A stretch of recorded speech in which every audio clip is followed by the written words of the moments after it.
여러분 반갑습니다. 금융공부 김범곤입니다. 오늘도 신속하고 정확한 연금 정보 전달해드리는 연금 클리닉 시간입니다.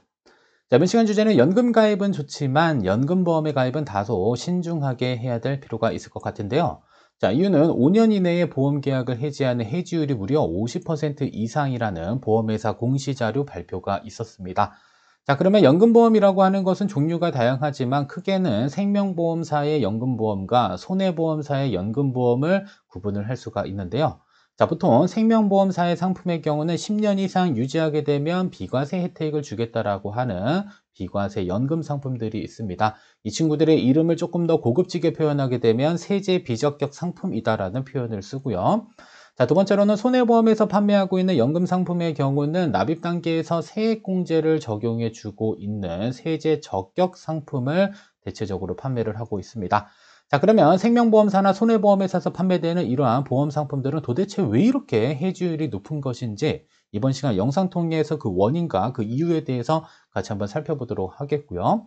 자, 두 번째로는 연금 가입의 필요성은 인지는 하지만 투자에 대한 경험이 없으신 분들이 대부분 연금보험을 가입하고 오랜 기간 유지하지 못한 채 해지하는 경우들을 종종 볼 수가 있습니다. 자, 그러면 나는 투자는 잘 모르겠고 연금 가입은 필요한데 연금보험 가입은 피하고 싶다. 이런 분들은 어떠한 선택을 하는 게 유리한지 이번 시간 영상 통해서 같이 한번 추가적으로 다뤄보도록 하겠습니다.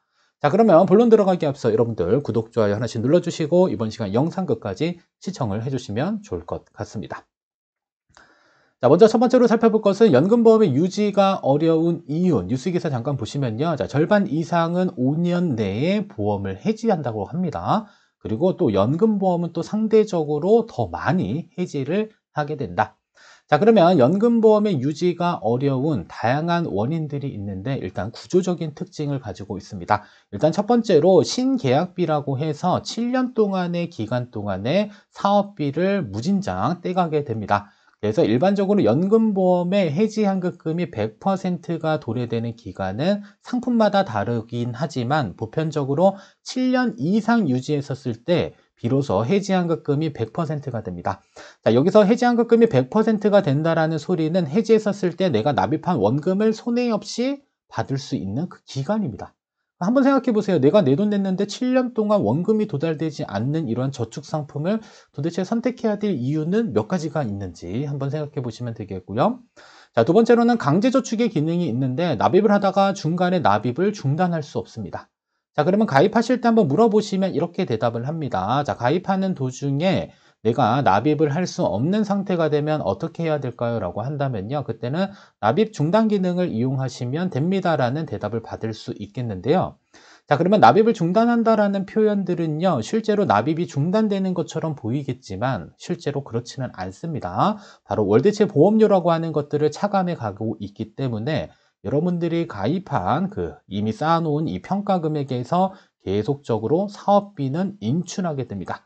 실제로 그래서 가입 기간은 유지되는 것처럼 보이지만 실제로 평가 금액들은 지속적으로 깎아먹고 있기 때문에 실제로 납입 중단이라고 보기는 어렵다라고 알고 계시면 되겠습니다. 자, 두 번째로는 2개월 이상 납입이 중단되면 보험 계약은 실효가 됩니다. 연체가 발생되면 실효가 되고요. 그리고 실효가 된 지 3년이 경과하게 되면 이때는 보험 계약이 해지가 돼버려요. 자, 그러면 돈이 없어서 잠깐 실효시켜 놨다가 다시 실효된 보험 계약을 부활시키고자 한다면 그동안에 납입하지 않았던 모든 보험료를 납부해야지 부활할 수 있기 때문에 부담이 상당히 큽니다. 이랬을 경우에도 보험 계약을 해지하는 경우가 상당히 높다라고 생각하시면 되겠습니다. 따라서 납입 중단에 대한 부분들도 할 수도 없고 실효가 되더라도 부활하고자 한다면 그동안에 납입하지 않았던 모든 보험료를 납입해야지 보험 계약을 살릴 수 있기 때문에 대체적으로 선택하는 것은 바로 해지다라고 보시면 되겠습니다. 따라서 5년 이내에 대부분 보험 계약을 해지하게 되면 손해는 어쩔 수 없이 발생되는 부분들이기 때문에 여러분들 잘 모르고 급하게 선택하지 마시고요. 이러한 보험 계약의 특징을 끝까지 확인하시고 그 다음에 중간에 중단 없이 끝까지 유지할 수 있는 그러한 현금 흐름이 만들어진 상태에서는 연금보험의 선택을 하는 것들도 나쁜 선택이 아닐 수도 있겠으나 대부분의 이러한 사실들을 제대로 인지하지 못한 채 여러분들이 가입을 하기 때문에 중간에 해지했었을 경우에는 손해가 상당히 크다라는 사실을 꼭 숙지하실 필요가 있습니다. 그랬을 경우에는 차라리 그냥 은행에 예적금을 가입하는 게 훨씬 더 나은 선택이 될 수가 있는 것입니다. 자, 두 번째로는 공시자료입니다. 먼저 생명보험사의 보험계약 유지율, 자, 5년 이상 유지하신 분들의 비율은 무려 40%라고 합니다. 그래서 높은 회사의 경우는 52.6, 52.6%, IBK 연금보험과 하나생명, 대부분 은행에서 판매되고 있는 방카슈런스 상품들이라고 뉴스 기사에서 언급이 되어져 있었고요. 처브라이프의 경우는 12.9%, 심각하죠. 그래서 61회차 5년 동안에 유지하시는 분의 비율이 40%다라는 것은 반대로 60%에 대한 부분들은 생명보험사에 연금보험 가입하게 되면 대부분 해지를 하게 된다. 그래서 10명 중에 4명은 가입하고 있고 6명은 해지하는 상품이 바로 생명보험사의 연금보험 상품이다라고 알고 계시면 되겠고요. 자, 그렇다면 손해보험 사건은 또 이제 이렇게 유지율이 높냐? 그렇지도 않습니다. 손해보험사의 5년 이상 평균 유지율은 42.7%. 자, 그러면 나머지 58%의 사람들은 계약을 해지했다라고 볼 수 있는 것입니다. 그래서 상대적으로 보험회사의 연금보험을 유지하는 사람들의 비율은 상당 부분 높지 않다라는 사실을 반드시 기억하셔야 될 필요가 있는 것입니다. 그리고 그러한 원인들은 구조적인 문제가 하나가 있고요. 자, 두 번째로는 어마무시한 사업비에 대한 부분이 있습니다. 우리가 일반적으로 보험료를 납입하는 기간에 그래 사업비를 떼갈 수 있겠지라고 생각하실 수 있겠으나 중요한 것은 납입이 끝나도 계속적으로 사업비는 빠져나가게 됩니다. 자, 그러면 관련 사업비들은 최근 판매되고 있는 아주 유명한 상품의 사업비를 그냥 가지고 온 겁니다. 한 번쯤은 살펴보시게 되면 어마무시한 사업비가 빠져나가고 있다는 사실을 알게 됩니다. 자, 첫 번째로는 보험 관계 비용이라고 하는 게 빠져나갑니다. 바로 계약 체결 비용, 그 다음에 계약 관리 비용, 위험보험료 매월 빠져나갑니다. 자, 기간이 있어요. 10년 이내, 납입 기간 이내, 납입 기간 이후, 그 다음에 기본보험료의 몇 퍼센트 이런 식으로 해서 10년 이내는 최소 7% 정도, 10년 이후에는 적게는 1%, 많게는 2.4%의 보험 관계 비용이 지속적으로 빠져나가게 됩니다. 생각보다 많이 나가는 겁니다. 여러분들이 납부하는 매월 보험료의 7%를 사업비로 떼간다. 그냥 주식 투자하면 매월 마이너스 7%씩 발생되는 것과 다른 구조가 아닙니다. 그래서 첫 번째 사업 비용은 보험 관계 비용이고요. 자, 두 번째로는 변액 상품의 경우는 특별 계정에서 운용을 합니다. 그냥 특별 계정은 펀드에 들어가는 자금이다라고 생각하시면 되겠는데 특별 계정에도 마찬가지로 보수라는 게 빠져나갑니다. 그래서 매일매일 빠져나가는 거, 사유가 발생할 때마다 빠져나가는 이러한 보수들이 있습니다. 그래서 평균적으로 자, 변액 상품에 붙는 펀드 운용에 따른 보수는 연간 0.82%가 빠져나가고 있다고 알고 계시면 되겠습니다. 생각보다 사업비가 높다. 자, 세 번째로는 보증비용이라고 하는 게 있습니다. 그래서 평생 연금을 보증하는 이러한 보증비용에도 10년 이내, 20년 이후에서 각각 사업비가 빠져나가고 있다고 보시면 되겠고요. 그리고 연금이 개시된 이후에도 지속적으로 사업비는 차감하게 되겠습니다.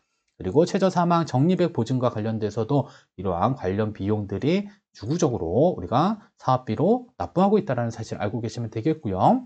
그래서 사업비 및 수수료를 모두 다 한번 정리를 해보게 되면 10년 이내가 가장 높습니다. 11.29%, 그리고 15년, 20년, 20년 이후에서 각각 점점 낮아지는 구조를 가지고 있지만 그래도 연간 무려 3.422% 정도의 사업비는 지속적으로 빠져나가는 상태이다라는 사실을 알고 계시면 되겠습니다. 그래서 구조적인 문제도 있지만 실제로 어마무시한 사업비들이 발생되고 있기 때문에 제가 예전에 한번 이 신입 때 이런 것들을 한번 계산해 본 적이 있었던 것 같아요. 이 비과세 상품의 사업비와 그 다음에 실질적으로 발생되는 세금들을 쭉 한번 비교를 해본 적이 있었는데 사실 장기간 운용했었을 경우에는 비과세 상품들이 유리한 점은 있기는 합니다만 이러한 모든 사실들을 알고 그리고 최장기간 유지했었을 경우에 이러한 비과세 상품이 유리하다라는 내용들을 인지하고 가입하시는 분들이 몇 명이나 될지 사실 조금 의문스럽기는 한데요. 그래서 최소한 이러한 연금보험의 장기 상품들을 가입한다라고 했었을 경우에는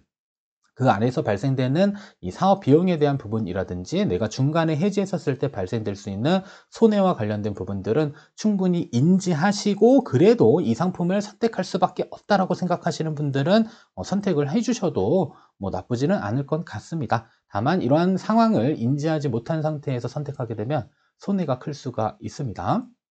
자, 그리고 다음 8번째, 중간에 해지하면 원금의 손실이 발생될 수밖에 없습니다. 방금 설명드렸지만 보통 6에서 7년 정도의 기간 동안에 신계약비를 차감합니다.